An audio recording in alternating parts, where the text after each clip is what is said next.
Tonight's guest speaker, Dr. Gordon Patterson, is a professor at Florida Institute of Technology in Melbourne, where he's taught since 1981. Dr. Patterson is an environmental historian who holds a PhD from UCLA. Dr. Patterson is the author of numerous articles and several books, including The Mosquito Wars, A History of Mosquito Control in Florida. Tonight, he's here to tell us a little bit about that story, as well as a whole lot more. It is with great pleasure that I welcome Dr. Gordon Patterson.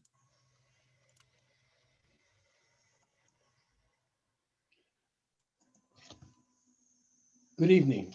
It is an honor and a pleasure to get to spend a few minutes with you this evening. I would be remiss if I didn't start out by thanking the Oceanographic Society of Florida for all the good work that the society does.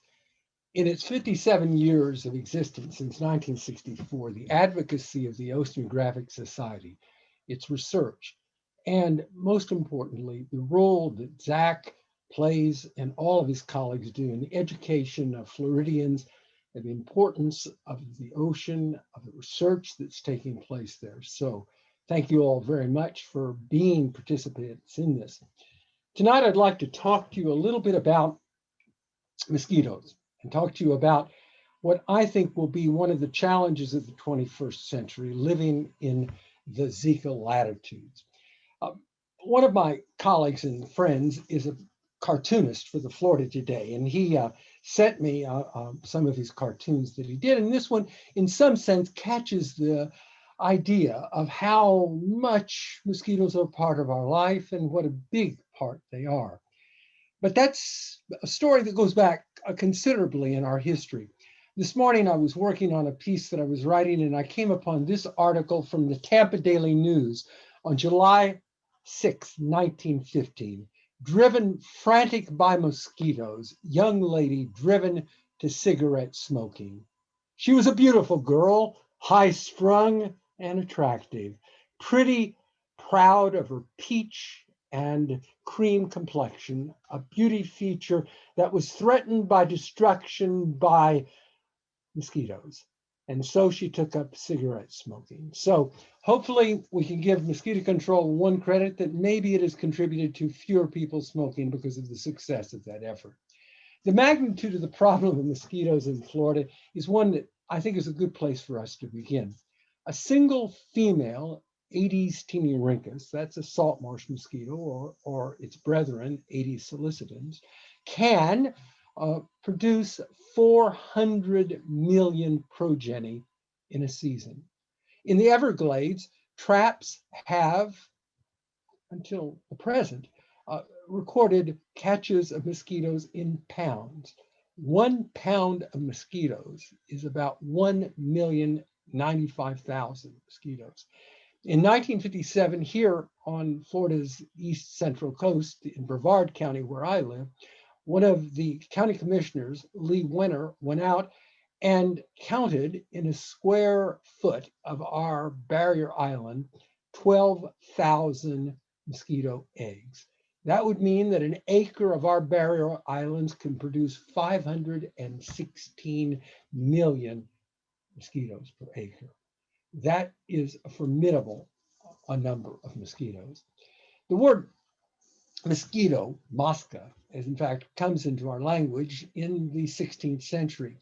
The first person to write about mosquitoes in Florida was a Spanish priest named Father Villarreal. He came to evangelize the native population and wrote back immediately to his father superior in Havana that he would fight with Satan, but rather not fight with the mosquitoes that he'd encountered on Florida's east coast. There are 3,500 different species of mosquitoes on this planet. And if any of you have some loved one that you want to do something for, about each year, about 15 new species are identified. So if you do identify a new species of mosquito, you can name it for someone special in your life. Here in Florida, we have about 80 species of mosquitoes. And though the numbers fluctuate, on average, about 1 million human beings die from mosquito-borne diseases each year. In 1623, William Bradford in the Bible Commonwealth sent a letter back to his superiors in London talking about the colonists that should be sent. And he said explicitly, if you're going to send people, make them mosquito proof. The early Puritans prayed a great deal, and they may have taken the Lord's name in vain in some of the things they said about six-legged, blood-sucking pests. Jonathan Dickinson, who had a shipwreck not far from where the Oceanographic Institute is in Stuart, his ship, the Trinity, crashed in 1699, and he had to walk up the East Coast.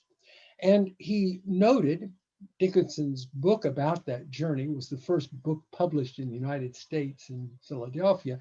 He noted that the mosquitoes were so bad that he had to adopt with his family the technique of the Native Americans of in the nights burying himself in the sand. In 1845,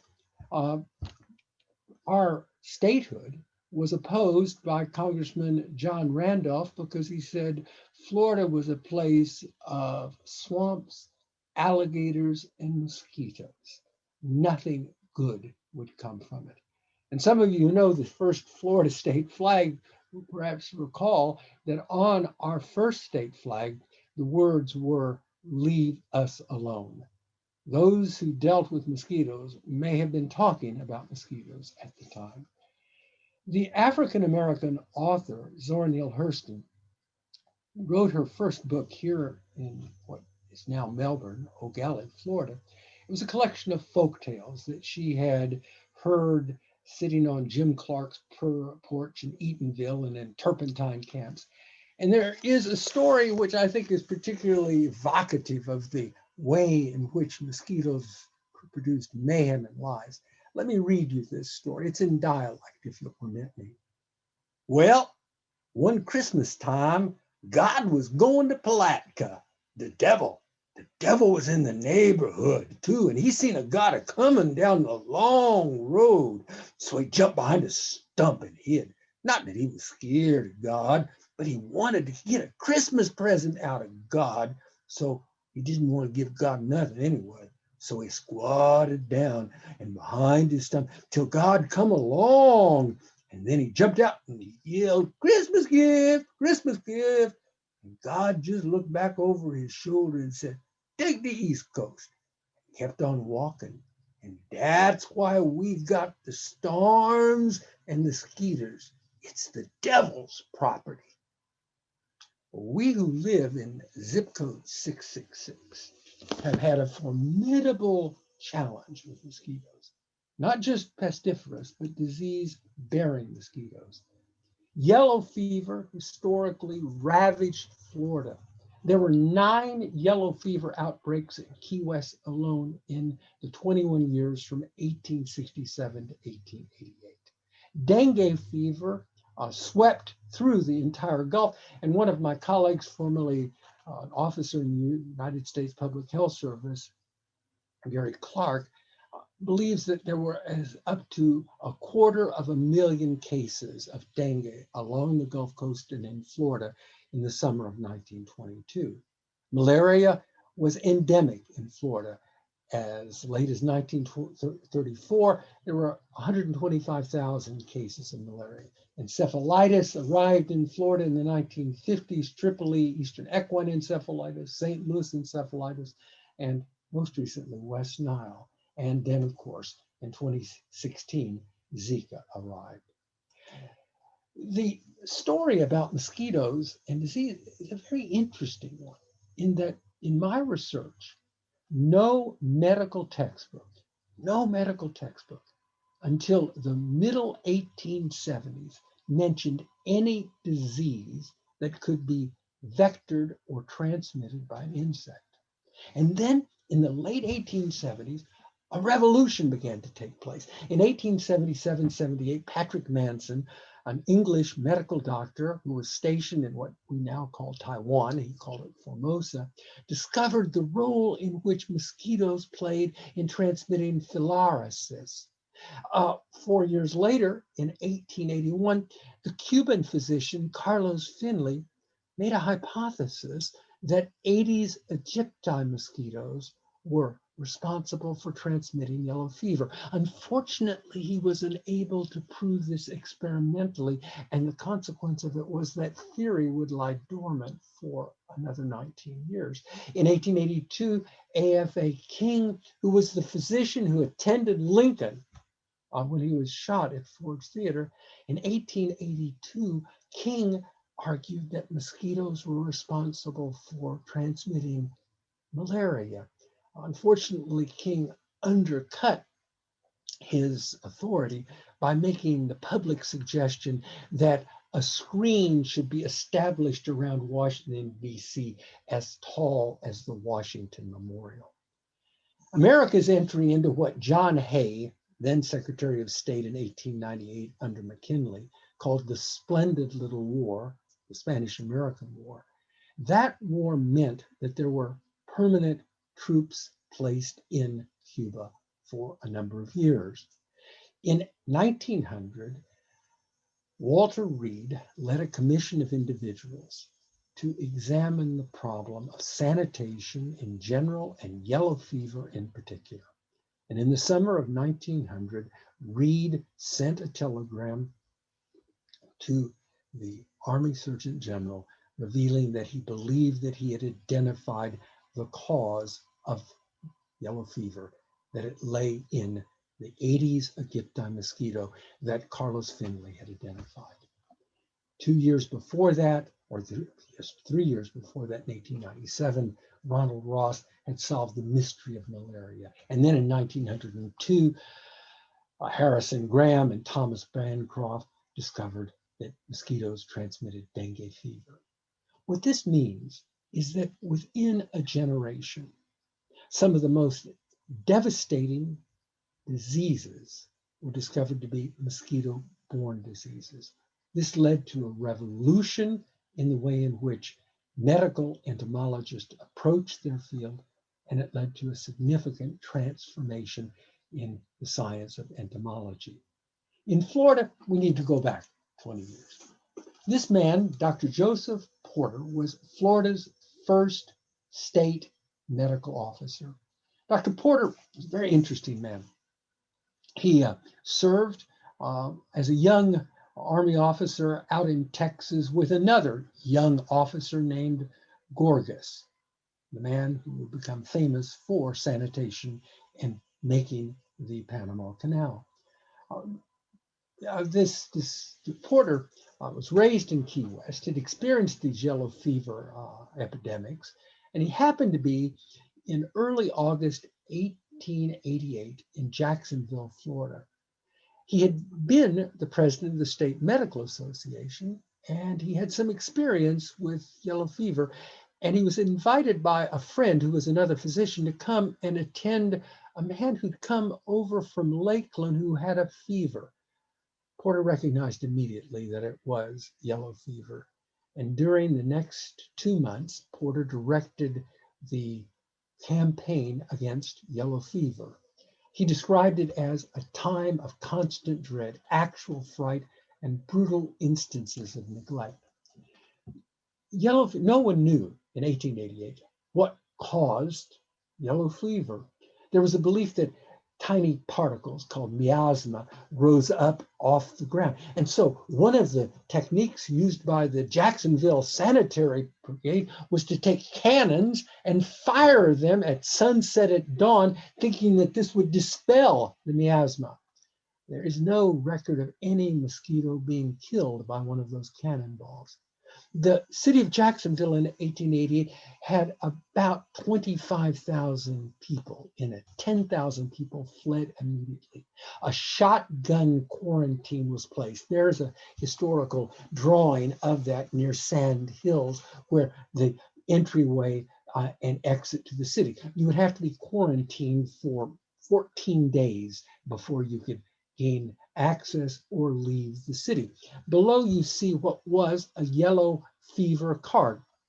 Some of you, I suspect, have, I hope, received your COVID-19 vaccination. When I received my first one, I was given a CDC card that stamped that I'd had my first. I suspect that we are going back to the 19th century, that when I next get back to Africa or I go to Australia, I'll have to demonstrate, just as Ms. Eva Kuzman had to demonstrate that she had, Kuzner had been through the quarantine. One of the things that happened in 1888 that might be a thing we should consider was this was a year of an election in Florida. And the gubernatorial candidates had to be quarantined for 14 days. They didn't like it very much. And in February of 1889, the new governor decided that what Florida needed was a state health board. He had seen Joseph Porter work, and as a consequence of that, in 1889, a state board of health was formed with Joseph Porter as the first state health officer. Porter was skeptical about the idea of mosquitoes transmitting yellow fever. He was resistant to it, but by 1903, in the first state health circular, he identified mosquitoes as a vector of disease. In 1905, he hired an assistant state health officer named Hiram Berg, who made the first entomological survey in Florida. He wrote a short pamphlet called The Mosquitoes of Florida, identifying 22 species. And then comes the critical year, 1905. Railroads like to make excursions to New Orleans. And in the summer of 1905, a train went from Pensacola, Florida, carrying several hundred Floridians to New Orleans. And the public authorities in New Orleans had neglected, because they did not want to diminish their tourism, that there was a yellow fever outbreak in New Orleans. The people returned, and very shortly there was a yellow fever outbreak in Pensacola. 500 people died in that yellow fever outbreak. Joseph Porter, Hiram Berg, went there and used for the first time in Florida history the techniques of controlling domestic mosquitoes by covering cisterns, by removing water, by putting screens up, by quarantining individuals who had the fever. And that was the last yellow fever outbreak in Florida's history. Similar techniques were adopted in New Orleans, and in November 1905, Teddy Roosevelt came to the South and said that he would have come and fought the disease-bearing mosquitoes that had ravaged Florida and Louisiana, but his duties as president required him to stay in the White House. This was a significant moment, and it led to what is extraordinarily difficult in Florida's early history, and that is spending money on public health. Porter was convinced that the road to a healthful state was by using the techniques of sanitary engineering. The man whose picture you see on the right, George Simmons, was the first state sanitary engineer. He was hired explicitly. He had been to MIT to come to Florida and devise a health program that would be built around reducing the damage that yellow fever and malaria did. In 1918, the United States entered the First World War. And outside of Jacksonville, there was a very important camp, Camp Johnson.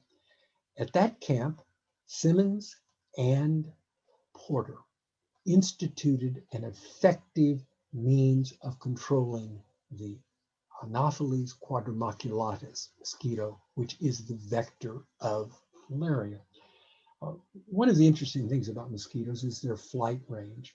The salt marsh mosquitoes that preyed upon Dickinson when he wrote about that in 1699, they fly and can fly 35 to 40 miles. An Anopheles mosquito, Anopheles quadrimaculatus, flies about a mile. So what Simmons did was make a quarantine around Camp Johnson. And amazingly, there were no cases of malaria at Camp Johnson.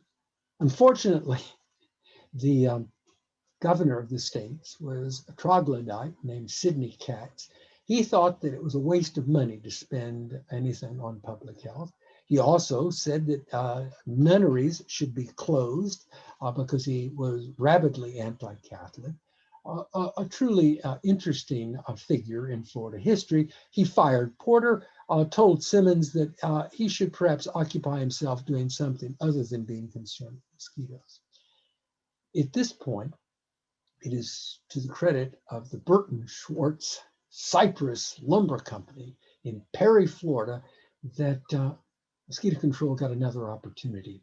Up in that part of the state, the northern counties, it was known as the Malaria Belt. The Burton Schwartz Company was devastated by the number of workers that were regularly sick. So Simmons and again Porter went up to Taylor County and began a process of digging ditches and coming up with a means to remove access for the worker camps from the mosquitoes. And at the Union Cypress, at this Burton Schwartz Cypress Lumber Company, it was turned around. It was a remarkable accomplishment that led to profound changes. It sparked in Florida a desire to organize mosquito control. In December 1922, after that dengue outbreak that I described earlier, 154 people came to the Palmetto House in Daytona Beach, Florida. It's an interesting story. Women played an integral role in the development of mosquito control. The mayor of Daytona Beach, first, I believe, woman mayor on the east coast of Florida, was named Josie Rogers. And she had a friend who was in Jacksonville. And these two women were integral in forming a meeting of individuals who were concerned about mosquitoes. They met, and on December 7th, 1922, they formed the Florida Anti-Mosquito Association. The express purpose of that association was to rally public support for mosquito control. Looking back at the newspapers, as I showed you that Tampa Tribune in 1915, if you look at the stories around the state, women's clubs played an integral. They would have spelling bees in which they would take the taxonomic names of mosquitoes and challenge the Rotary Club of who knew the most species of mosquitoes. Over in St. Petersburg, children put on pageants in which they dressed up as mosquitoes, and good things came to remove the mosquitoes. It led to a controversy that broke out between Vero Beach, Florida, and Fort Pierce. And the controversy is an interesting one. Vero was known as Progressive Vero, and Fort Pierce was unfortunately perhaps not as liberal. In Vero, the people liked to go to the movies, and one of the movie theaters opened on Sundays. Well, the sheriff in Fort Pierce got wind of it. He came down and arrested the projectionist and said, you can't have movies on Sundays because you should be studying the good book. And that was about all the people in Vero could take. They said, we want to have movies on Sundays. And oh, by the way, we want to have mosquito control. So they organized a campaign. They sent a train carriage load of prosperous Vero citizens to Tallahassee. And in 1925, Governor Martin signed the bill authorizing the formation of mosquito abatement districts. They perhaps whetted his appetite by saying the county, St. Lucie County, which at that time included Vero and Fort Pierce, that county could be split. And there would be a county called Indian River County, and there would be a county called Fort Pierce, St. Lucie County, and there'd be a third county to the south. And what shall we call it? Well, let's call it Martin County. And so Martin County, in some sense, got its name because of mosquito controls, holding that as perhaps, shall we say, a reward to a governor that would sign that. During the 1920s, the first mosquito control district in Florida was formed in Indian River County Mosquito Control, led by a number of remarkable individuals, two of which are dear friends of mine, a man named John Beidler, who is the Dean of Mosquito Control, Mr. Beidler's in his mid-90s. He led that program from 1955 to 2003. He was then followed by a young Duke graduate named Doug Carson, who retired earlier in December. It's a marvelous district. I'll be telling you more about that district later. The period in which mosquito control in Florida, in some sense, became transformed was in World War II. The United States knew that we were going to enter the Second World War long before December 7th, 1941. There was great concern that if the United States mobilized, that tens of thousands of young men and women would be inducted into the Army, the Navy, the Coast Guard, the Marine Corps, would probably train in Florida. Malaria, other diseases, dengue, they were current there. So the 4th Army Command, located in Atlanta, set up a special unit to coordinate what research could be done on mosquitoes and insecticides and repellents for American soldiers, sailors, and Marines if they were drawn into the Second World War. They established near on Paramore Street in Orlando, Florida, a laboratory, a USDA laboratory. The two pictures you see here, they'll come to play. That's a Stearman biplane flying over the Indian River Lagoon. And beneath that is a picture of what happens if you don't take Atabrine. That was another of the questions of if you did acquire malaria. Quinine was in very short supply because the Japanese captured Indonesia, where most of the quinine was produced.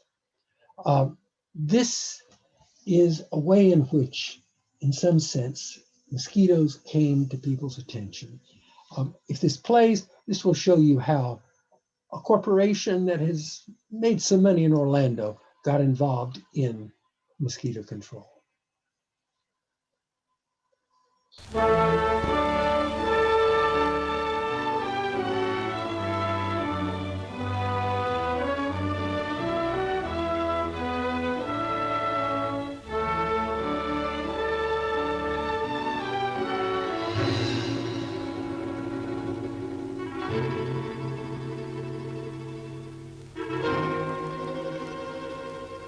Public enemy number one, Anopheles, the malaria mosquito, wanted for willful spreading of disease and theft of working hours, for bringing sickness and misery to untold millions in many parts of the world.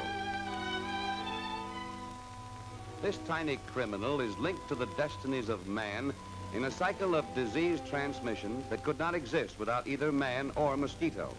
Each is solely dependent on the other for the existence of the dread malaria. Anopheles is readily distinguished from other mosquitoes by the fact that she stands on her head at an angle of 45 degrees or more. This newly hatched female has not yet touched human blood, therefore does not contain malaria. But if we follow her, we'll soon learn how she becomes a malaria carrier. Like all thieves and killers, she works best under cover of darkness. Locking and barring doors and windows will not keep this hungry prowler out. She can enter through a small crack. What will she find to steal here? Only a little blood, which this man, racked with the chills and fever of malaria, will never miss. Assuming her typical angle of 45 degrees or more, she injects saliva to make penetration easier. And in a few seconds, she begins to feed. But this man is sick. Along with his blood, she's drinking in the parasites, which cause malaria. Gorged with disease-laden blood, she makes her way to some cool, dark place, where she will rest for several days and digest the blood.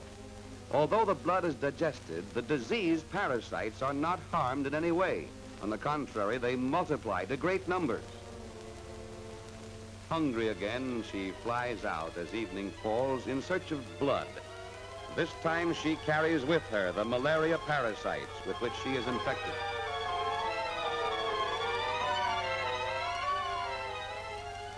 Enjoying the peace and plenty of the home he's worked so hard to build, this man is healthy and happy. Little does he suspect he's to be the victim of this bloodthirsty vampire. Again, saliva is injected to make penetration easy, but this time the saliva contains malaria parasites which enter the bloodstream. She dines on healthy blood and in payment leaves the chills and fever of malaria. In all probability, this man will not die, but neither will he truly be alive, for he'll be continually in poor health, unable to work and keep up his farm. Slowly he will lose all he has worked for. His crops will rot in the fields. His buildings and fences fall into disrepair. His livestock will be neglected, and he'll be unable to earn the money to feed and clothe his family. Multiply this man's tragedy by numberless cases all over the world, and we have millions of dollars lost, as well as untold misery for the victims. And all because of this tiny criminal, which has assumed the proportions of a monster. Are there 6 or 7 people in the audience who will volunteer to help us combat this evil? Good. Well, thank you, men.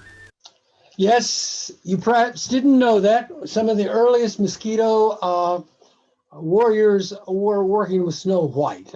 It's a very wonderful story of how they're out there and they do their very best job to screen. Unfortunately, there's a little problem trying to kill mosquitoes with a hammer. The problem in these early years, that was from 1943, which is a critical year. You'll see in just a moment why. It enlists the support of the full artistic talent. Captain Theodore Geisel, we know him as Dr. Seuss, writes a short little book in which he tells us about, this is Anne, she drinks blood. And then, apparently, as you can see in the second column, no whiskey, gin, beer, or rum. Coke for Anne, she drinks GI blood. She jabs her beak of hers and is like a drill and sucks up the juice. And then the poor GI is going to feel awful in about 8 to 14 days. Paul Russell, who was one of the Rockefeller Commission's International Health Board's mosquito malaria experts, was sent out to the South Pacific with General MacArthur to give him advice.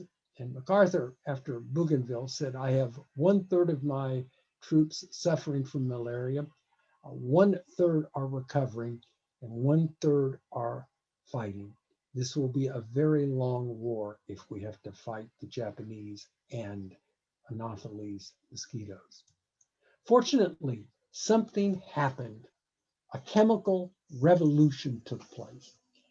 In 1939, a Swiss chemist named Paul Mueller, working in Basel, Switzerland, devised for the Geigy Chemical Company what he thought was an effective insecticide for dry cleaners to prevent moths. He called it Gesseril.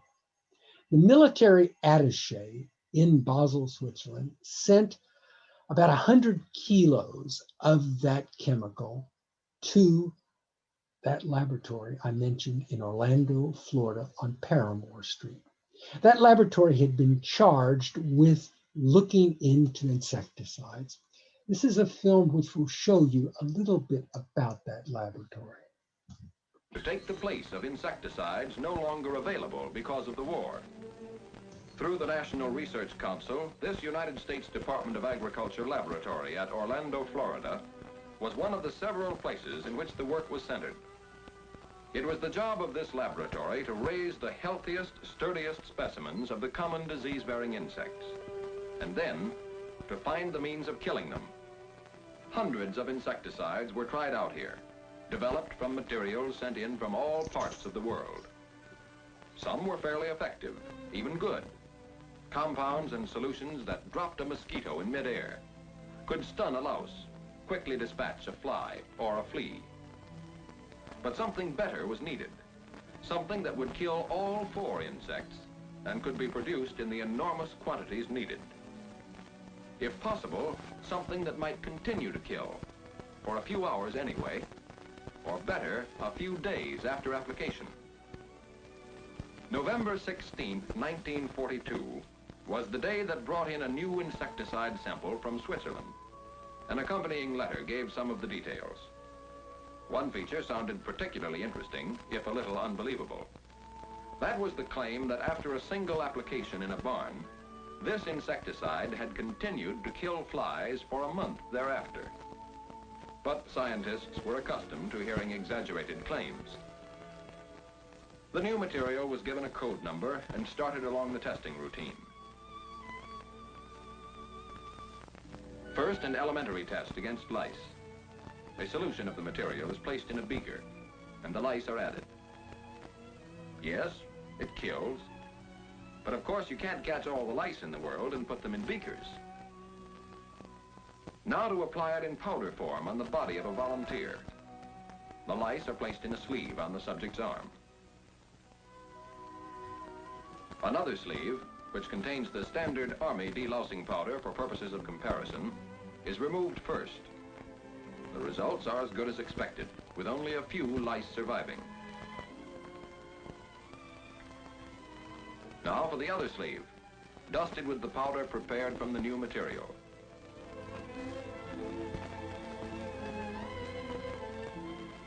Results: every last louse dead. A fuller test. More volunteers. This is an interesting story, the peril. 30, or I guess it was close to 30 years ago, I was very fortunate to be given access to the papers and to meet some of the individuals who worked in that project. Lice, vector, typhus. Mosquitoes were particularly of great concern because of their role in the flaviviruses, yellow fever, dengue, and malaria. And so, contiguous with the lice experiments, they began making experiments with mosquitoes.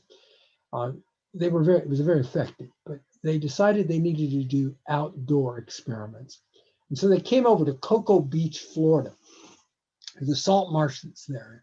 And that's the first place in the world that the chemical, which they had changed the name from Gesseril to DDT, using the British terminology for it, that DDT was sprayed, and it was used both to kill larvae and then adult mosquitoes. I jokingly, but in fact is correct, one of the first places that DDT was ever used was near that emporium to surf, Ron John's surf shop. I said once to a manager there that I'd be happy right by that statue of the giant surfer that they have to say that this is where DDT. I think they indicated that their attorney would be after me if I stood on their property, and never said that again.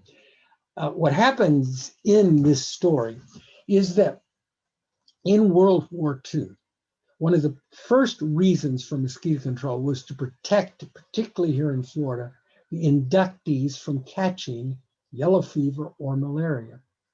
But by 1944, something dramatic had happened. What had happened is that veterans were returning home, and the possibility of the introduction of malaria into areas where it was not endemic became a great concern. And so the Malaria Control in War Areas project, which had been to protect the military garrisons, turned 180 degrees and became known as the Extended Malaria Control Program, to protect the population outside of the military districts. And the way in which that population was done is one of the things that makes DDT so useful for public health purposes is its persistence. It is used as what is called a residual spray. You see that in the picture on the upper left. If you spray around a window frame or beneath a bed or the ledge above a door, an Anopheles mosquito takes its blood meal, weighs 3 to 5 times its weight. It does not fly very far. It lands. The tarsi absorb some of the crystals, which can remain active for 6 months, and the mosquito dies, and the transmission cycle is broken. So this is a very powerful tool, but in its power is what makes what was called the atomic bomb of insect control so devastating in its consequences. Its persistence means that it stays in nature for extraordinarily long periods of time. So what happens in 1946 is the Extended Malaria Control Program. Its name is changed to the Communicable Disease Center. This is the beginning of what today we know as the Centers for Disease Prevention. The state of Florida became actively involved in this process because though insect-borne diseases had declined, the problem of pest mosquitoes was very great.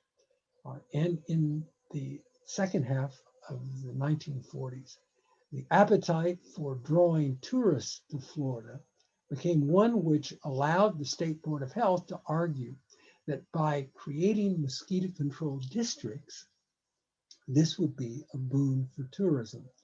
And in 1949, the state gave a sizable amount of money, $325,000, to counties that would launch mosquito control programs using chemicals, DDT.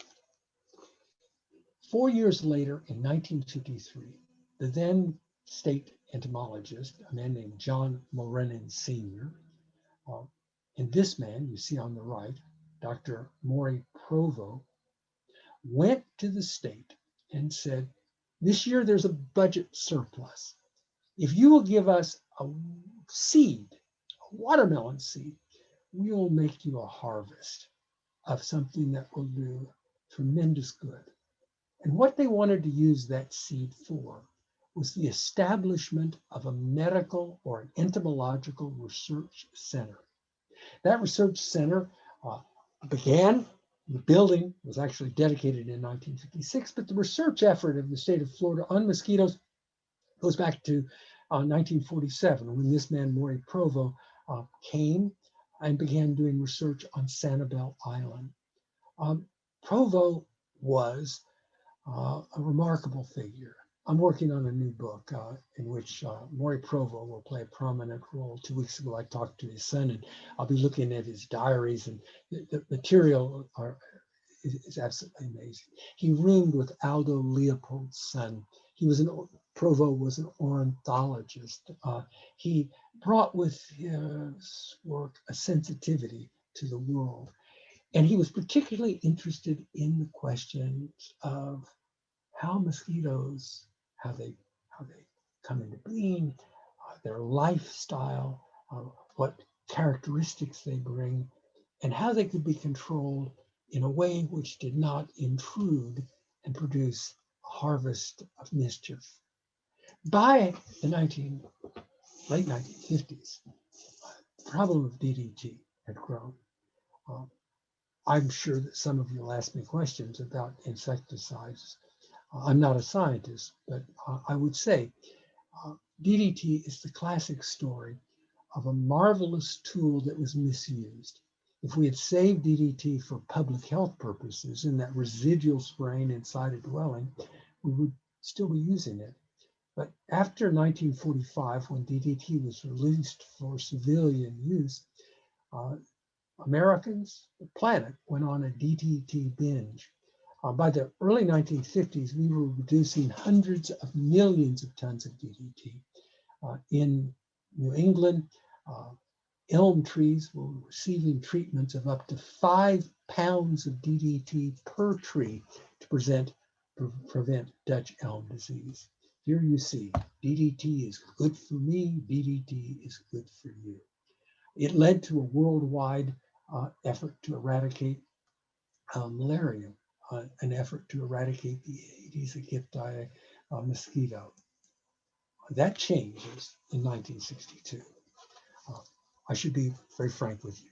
Rachel Carson is one of the heroes in my life. Rachel Carson is remarkable, and for those of you interested, of course, in oceanography, you know that her own career, she was a young woman who went to college and was going to major in English, and then she had the good fortune to have a professor, a woman professor, who was teaching zoology, and she had this moment in which she said, I want to become a scientist. She gets a job at Woods Hole for a short period of time. And then she comes to Baltimore and she's writing scripts for the radio, for the newspaper, and then for a radio station. And then Ding Darling, who was head of the U.S. Biological Survey, saw her talent and hired her.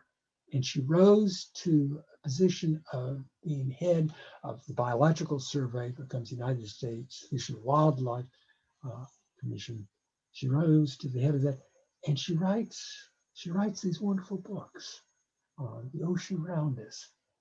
And in the mid-1950s, she grows concerned about what is happening to wildlife, to animals, because of what she calls the Neanderthal use of pesticides.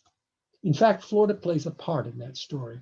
If I think, and my page may be off, but I believe it's on page 117 of Silent Spring, she tells the story about a terrible fish kill that took place in St. Lucie County, Florida.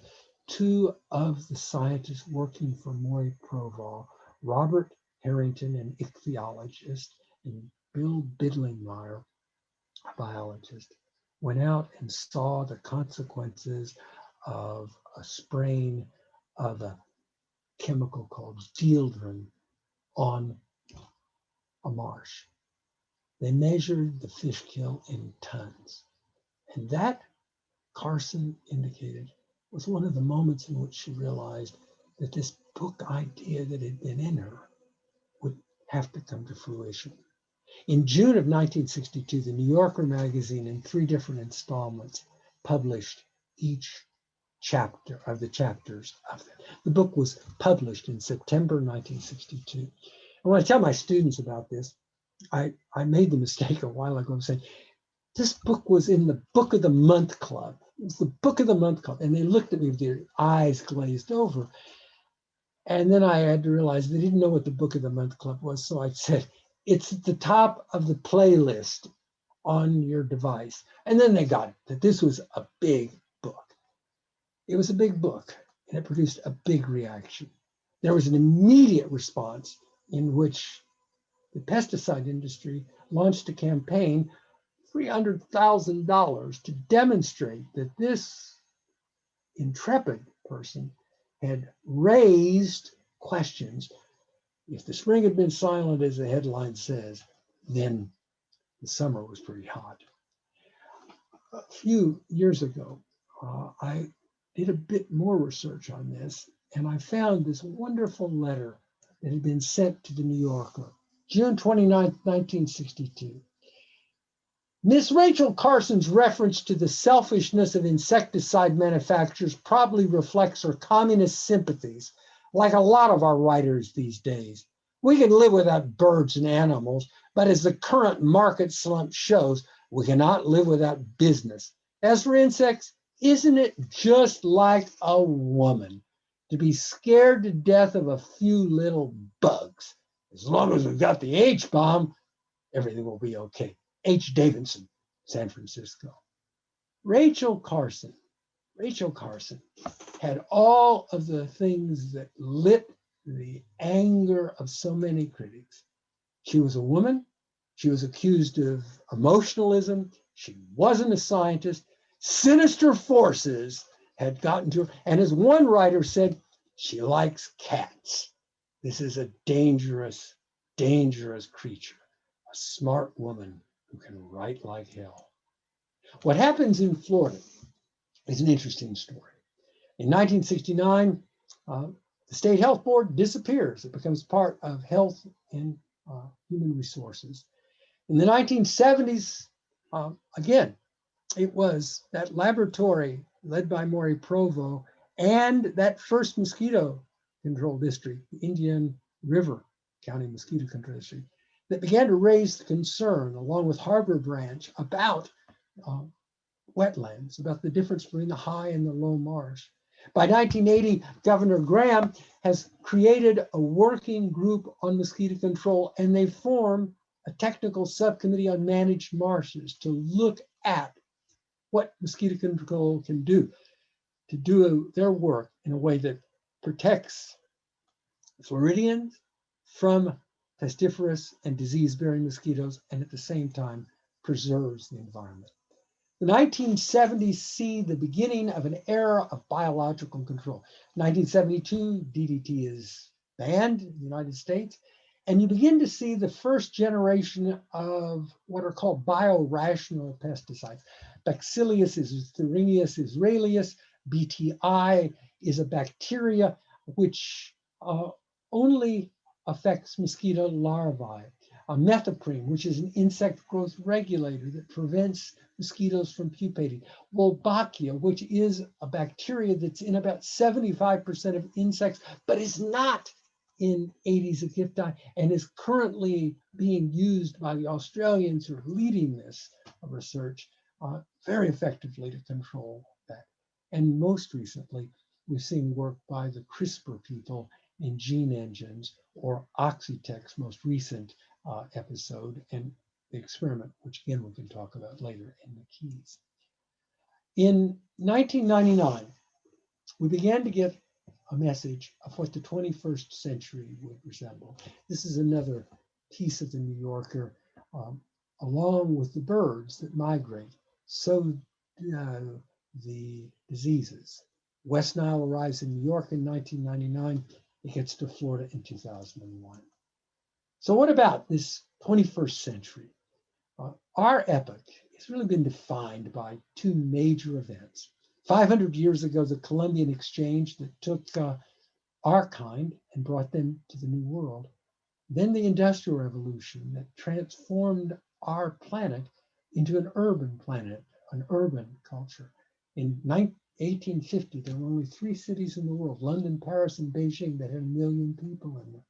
In the next 150 odd years, the human species has multiplied many times over. And with that multiplication, we have seen globalization, profound changes in our use of land, and now the threat of climate change. And all of this is a story which, we learn a new vocabulary. 10 years ago, I didn't know what a TEU was. It's a 20-foot equivalent. It's those big things that go on ships. In 1973, there were only 4 million of them. Today, there are 141 million of them moving right now. Air travel, 3.3 billion people flew in 2014, 7.3 billion will fly. And when they fly, they bring with them, as this map from the WHO shows, the areas around the world. This is the rough area that my colleague Glenn Gubler describes as that part of the planet where 3.6 billion people are exposed to the possibility of acquiring dengue fever. And here you see a picture. I have a personal connection. This is outside Entebbe, Uganda. It's a picture taken in 1948. The man in short pants is named Alexander Hadow. Life presents many surprises. Alexander Hadow was a Scotsman. His son moved to America and became an infectious disease doctor and was my father's physician. So in some strange way, though I never met Professor Hadow, I feel a connection to him. The story is in April of 1947, on top of a tower. You see the back of it behind him. He put a rhesus mosquito, and on that one April day, he went up and took the temperature of the small monkey and found it had a fever. He discovered what we know as the Zika virus. 5 years elapsed before a human case was identified. Between 1952 and 2007, there were only 14 clinical cases found in the world. And then in 2007, it began to explode. First on the island of Yap in Micronesia, then in 2014 in Easter Island, and then all through the Americas, such that by the end of 2016, there were 500,000 cases of Zika. Mosquito-borne diseases are serious business. Globalization, climate change, all of those things that we see on the horizon mean that diseases that were thought to be only endemic in the tropics may make their way into temperate zones. There's perhaps no better example of that than a mosquito called Aedes albopictus. You perhaps have heard of it. It's called the Asian tiger mosquito. It arrived in America in 1985 in used tires in Harris County, Texas. Today, it is the principal pest mosquito in Connecticut. Emerging pathogens, invasive species, make for a combination that can do tremendous mischief in all of our lives. Maury Provo made an observation almost 69 years ago. The day is gone when we can improve our relations with our fellow man or our fellow animals by simply reaching for a gun. We need to understand, and for this we must learn. And so we need only to learn and learn and learn some more to appreciate our natural environment is full of wonder and beauty, even if we learn about some practical phenomena as the common milieu of birds, mosquitoes, and viruses. I'm a historian. So what are the lessons of history? Well, we've had success in reducing the impact of yellow fever, malaria, and dengue fever. We've had success in reducing pest mosquitoes. We also have had success in engendering in many people a kind of apathy about the perils that are around us and the responsibilities that each of us bear towards our own and our neighbors' welfare. And we learned in 2016 about how disease like Zika can cause hysteria. The German philosopher Hegel offered in his lectures on the philosophy of history perhaps the most telling statement that nobody's ever learned anything from studying history. We continue to repeat the mistakes again and again. This time it's on our watch. And this time, for those of us who live in the Zika latitudes, we need to think about what we can do. If you look the word latitude up in a dictionary, it of course does refer in its primary definition to that angular measure around the globe, but it also means the scope for freedom of action or thought. To me, and to what I believe is the best in mosquito control, men and women, the scientists, the technicians that work on this, good mosquito control is in fact applied ecology. You look at the beast, you look at the habitat, you look at the non-target species, and you find a way to make a program that benefits all. Sun Tzu, in his Art of War, observes, "He who knows the enemy in himself will never in 100 battles be at risk." I think that's something we shouldn't forget. And that's why I began this talk with a quotation from Nietzsche.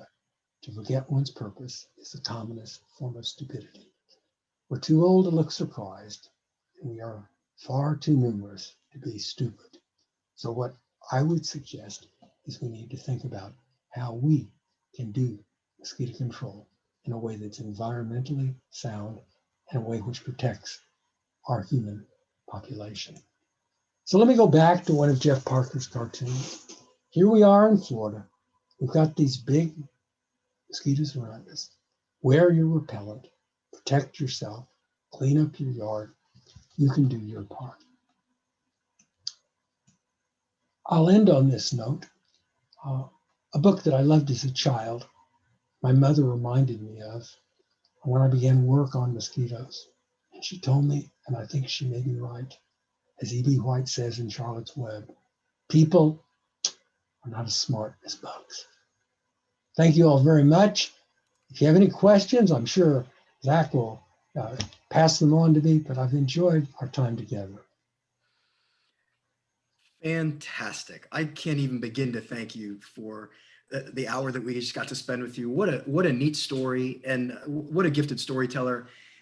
I know that if we were in our usual in-person venue, the audience would be roaring right now. And in fact, I've been getting text messages throughout your talk from some of my friends and colleagues, just blown away by all that they've learned. So thank you over and over again for joining us tonight. What a cool presentation. Now, for you guys in the audience, if you have any questions, go ahead and type them into the Q&A box, and we'll start going through those one at a time here. So the first question that we have involves pets. We talked a lot about the impacts of mosquito-borne illness on humans, but what about dogs and cats? Are there things that pet owners should be worried about? Yes. Patrick Manson, 1877, 78. Filariasis, we call here dog heartworm. It is a disease that is passed by mosquitoes to animals. Your vet can give you, I think, some prophylactic medications that you can use. It is a disease that in the past ravaged a number of animals. So yes, they can. There are many different forms of malaria. There are 4 kinds of malaria that affect human beings, but animals can acquire different kinds of malaria. That was a problem in some places. There used to be an Italian saying, pigs and human beings are a lot alike in many, many ways. The Italians used to say, sleep with a pig and you'll never get malaria, because the mosquitoes preferred to take a blood meal from a pig as opposed to a human being. So if you have a pet hog, that might be an effective way of preventing getting malaria, but the poor hog will get the malaria and be very sick. This is kind of a neat question. One of our guests wonders whether the fort walls, the old historical forts in Pensacola, were built to a specific height because the mosquitoes couldn't fly that high. They're wondering whether there's any truth to that story. I was asked that, and I went up to Pensacola, and there was a state senator who was convinced of that, and I went up there and looked, and the answer is I don't know. The first reference to human beings taking actions against mosquitoes comes from the Greek historian Herodotus in his history of the Persian War. If you remember in, I think, the second book, Cleo, he goes to Egypt, and in it he makes the observation, 2 observations, that fishermen sleep inside their nets to prevent being bitten by mosquitoes. And then he makes reference to some of the well-to-do Egyptians sleep on higher platforms. And it's certainly correct that mosquitoes tend to fly at a lower altitude, but those Aedes taeniorhynchus and solicitans that rise up off our salt marshes, they can get pretty high. I mean, the description of these dark undulating clouds make me think they're going up a couple of 100 feet. And that may be why that A.K. King wanted to come up with a net as high as the Washington Monument to prevent. So I don't know. Certainly those walls that were built, when I went up to look at that, and they're still extant, nobody knew that mosquitoes vector diseases when those walls around the Carson in Pensacola had been built. So I think it was mostly to prevent the most dangerous animal, other human beings, getting at you. And that probably was the reason that the stonemasons made those fortifications. Tonight, you talked a lot about chemical mosquito control. You even talked a little bit about biological control. One of our guests is curious to learn more about the mosquito control impoundments that are built on our barrier islands to protect us against salt marsh mosquitoes. They're wondering how those marshes worked. That's a wonderful, wonderful story. This is very, I've been on a number of master's theses. Zach made his master's degree at Florida Institute of Technology and worked with a colleague of mine named Professor Schenker, brilliant, wonderful man. And Mosquito impalements, the Aedes taeniorhynchus and Aedes solicitin mosquito, they oviposition on the moist interface between the water and dry land. And then a tropical storm, a full moon, causes the water to rise up, and it begins this process. These mosquitoes tend to breed in certain places. And in the 1950s, it starts in Indian River County and Brevard County, goes down to Volusia. That laboratory, what is now the Florida Medical Entomology Laboratory, began to do a great deal of research upon where those spots are. And then the idea was made, if you flood those areas where the mosquitoes lay their eggs, then they won't be able to lay their eggs. Well, that was a good idea, and it works, but that area is an extraordinarily biologically important area. And the access of tarpon, snook, other fish was imperiled. So one of the remarkable things that happens in the early 1980s is you see biologists like Zach and people at Oceanographic and John Schenker students and others, and again, that man I mentioned you, John Beidler and Maury Provo, they began opening up the mosquito impalements with culverts and things. And right now, I think that this is a very remarkable way in which we are able to significantly lower the mosquito counts. One of the things that interests me is the old way of doing it was it's called a landing per minute, an LPM. And it's you take from your elbow to your wrist to how many mosquitoes land on your arm. It takes muscles to be a field entomologist, because most of us, when we see a mosquito land, your hand rises up immediately. The amazing thing about this is the counts began just to plummet. And I think in some sense, we've grown more sensitive. When I'm outside and 2 or 3 mosquitoes show up, I go inside. The counts, the LPMs of people in their backyards 40 years ago may have been 20 to 30. And if you use a light trap to catch mosquitoes, I was up at the Cape Canaveral wildlife area there, the US station up there, looking through their records, and they were showing counts of 453 mosquitoes per minute. Now, I don't know how anybody could count that many mosquitoes, but hey, the federal government counts our taxes. Maybe they can count mosquitoes too. But what I wrote down when I saw this, there were a lot of mosquitoes there at that time. Impoundments work. They work. So we see a lot of mosquito spraying in the summertime, whether it's aerial spraying or vehicles driving around our neighborhoods. Are today's pesticides going to be tomorrow's DDT? What are those sprays, and are they actually safe for us? Well, I think that that's a superb question. And what I do is I think that as a citizen, you should, I speak, I'm often invited to speak to mosquito control districts, and I'll be in March at a conference, an international conference on mosquito control. You should call up. If you're in Florida, call up and say, what are you spraying? When are you spraying? Here in Florida, most of the spraying you see is typically larvicides.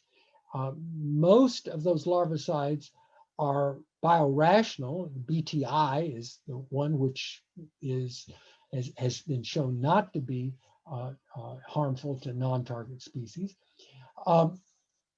But if you see something,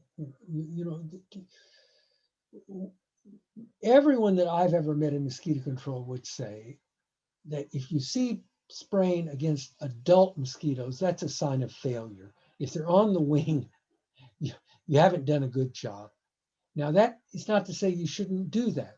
If you have the outbreak of triple E, which is a terrible disease, or St. Louis encephalitis, or Zika, then you should spray.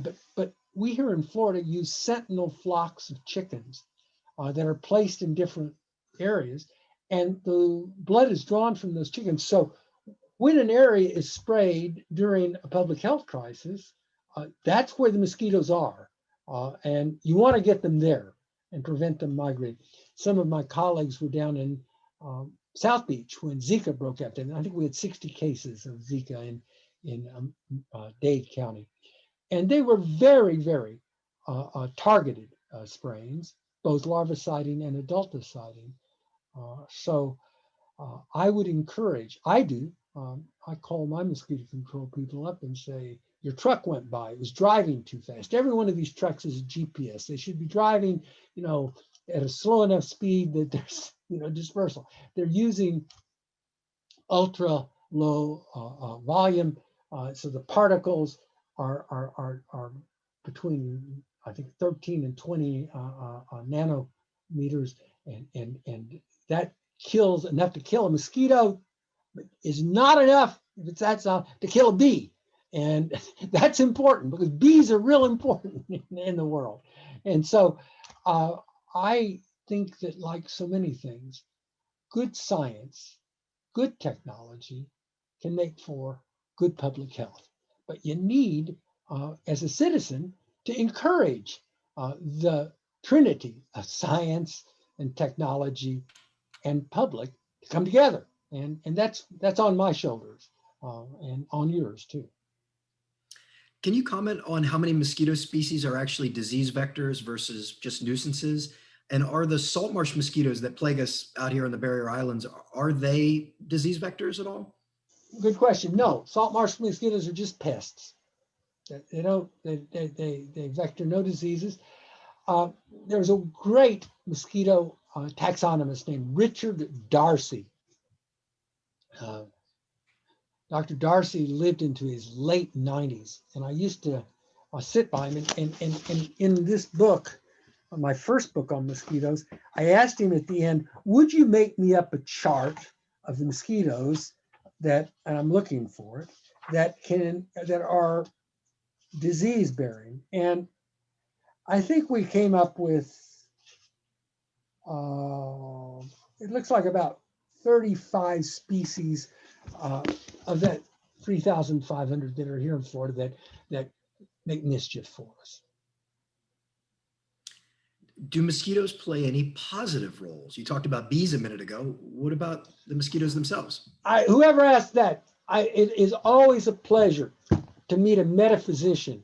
What is the ontological value of a mosquito?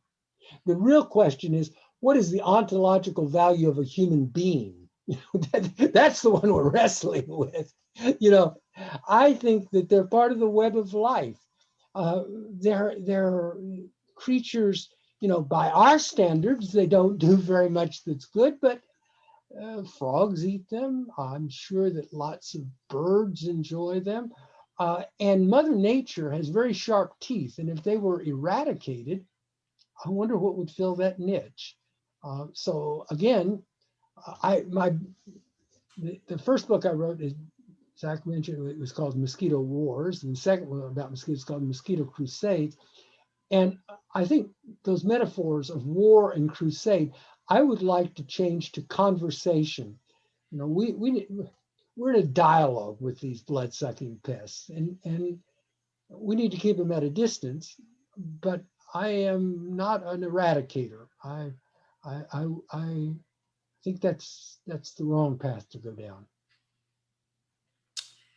Can you discuss the benefits of tipping and tossing water that collects in containers around your yard in order to prevent mosquito breeding? Absolutely. Aedes aegypti is what's called a domestic mosquito. It is a marvelous insect in that it is adapted to be, live with us. It depends upon our incompetence. It depends upon us leaving flower pots out in the yard or cans or gutters. And it is in that genre Aedes, which means it deposits its eggs on the edge of a can or on a flower pot or in a gutter.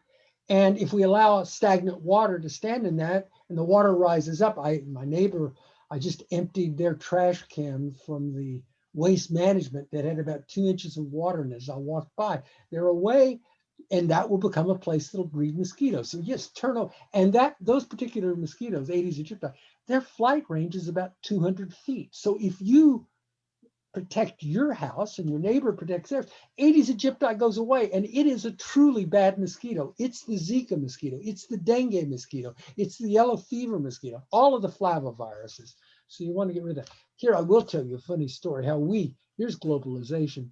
Some of you perhaps used to see when we went to stores before we all went into the COVID-19 bunker, in Walgreens or in CVX, Lucky Bamboo, little green, it's not bamboo, but it's a green water. That is another way that we brought in larvae of invasive mosquitoes. And fortunately, a USDA inspector out in Los Angeles discovered that those Lucky Bamboo were bringing a beast into our homes. So it all depends on who the luck is for. So California was saved from a mosquito we've got here called Aedes albopictus. We have two really similar questions, one from an urban beekeeper and one from someone who raises butterflies in their garden. They're concerned about the impacts of current mosquito control efforts on pollinators like bees and butterflies.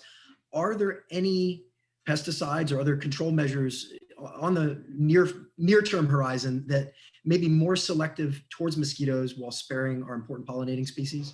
Well, and that's what the folks at Oxitec and the people that are doing CRISPR, are arguing that they can, it's called sterile insect, that you produce an insect that mosquitoes, the female mosquito mates once and then she produces sterile eggs.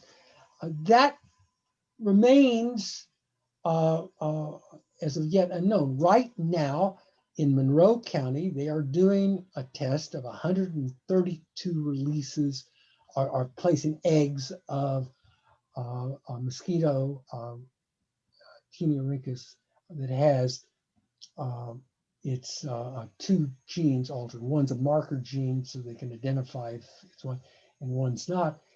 And it may, if that works, it would be safer for bees and pollinators and butterflies. It has also led to a great deal of concern about Frankenskeeter, that we're going to create some monster mosquito that will be out there. And my own belief is that the best, I was out in Australia working, and the Australians really have pioneered this use of Wolbachia. Wolbachia is, as I said, it's already in nature. 75% of insects have it, but the most villainous species of mosquitoes, Aegypti, do not have it. And if you introduce that into a male Aegypti mosquito, it will cause the female to produce sterile eggs. And it's worked in a number of places. And so I think that is a biorational solution by using something that's already in nature. And it also gets through what is, of course, a question of sizable permitting to allow a genetically altered living creature that you do not have a dog whistle to call back into the environment. I think that there'll be a lot of controversy around that. Wolbachia, I don't see that controversy. So the answer to that is I follow all the articles on Wolbachia because I don't think it's the game stock. Was that the stock that went up? I don't think you're going to make a lot of money in Wolbachia. But if I were advising you to follow something, I'd say Wolbachia. We're getting close to 8 o'clock, so I'm going to wrap up with one more question. And this one's a doozy. It's part scientific, part philosophical. Why do certain mosquitoes carry specific diseases?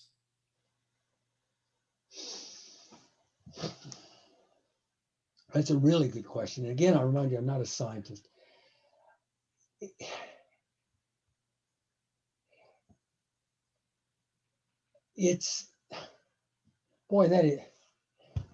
I need to show you under a dissecting microscope the gut of a mosquito. And we could talk about malaria. The malaria parasite forms a cyst on the inside of the gut of an Anopheles mosquito. It doesn't in Culex, or it doesn't in Aedes. And it works there. It's that particular genre has with the viruses, I think it has to do with their period of incubation. The enzymes in a mosquito's gut are pretty powerful. In Aedes aegypti, they're not powerful enough. So I'm out of my depth. I'm swimming at this point. I would advise you to talk to good people at the Florida Entomological Laboratory. Jorge Rey, who's the director there, Jonathan Day, who just retired. There's a lot of people that are a lot smarter than I am. But I tell you what, I'll end on this note. The first book I wrote about mosquitoes, I dedicated to my wife. Met her in the library 50 odd years ago at Northwestern. And the dedication is for Joy, a striking woman among the girls.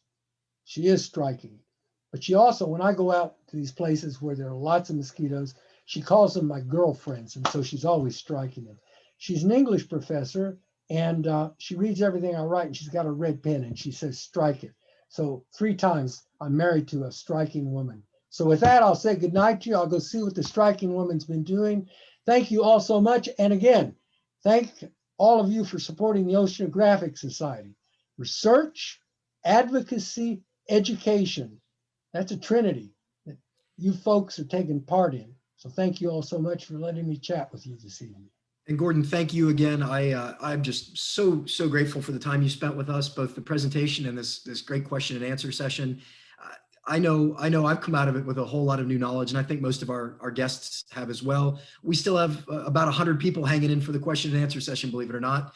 You are a captivating speaker, and we've had a blast with you tonight. For everybody who's still hanging in there, I hope to see you a week from tonight for Dr. Knoll's presentation. Just like Gordon, Steve is a phenomenal storyteller, and I can assure you, you're really going to enjoy next week's lecture.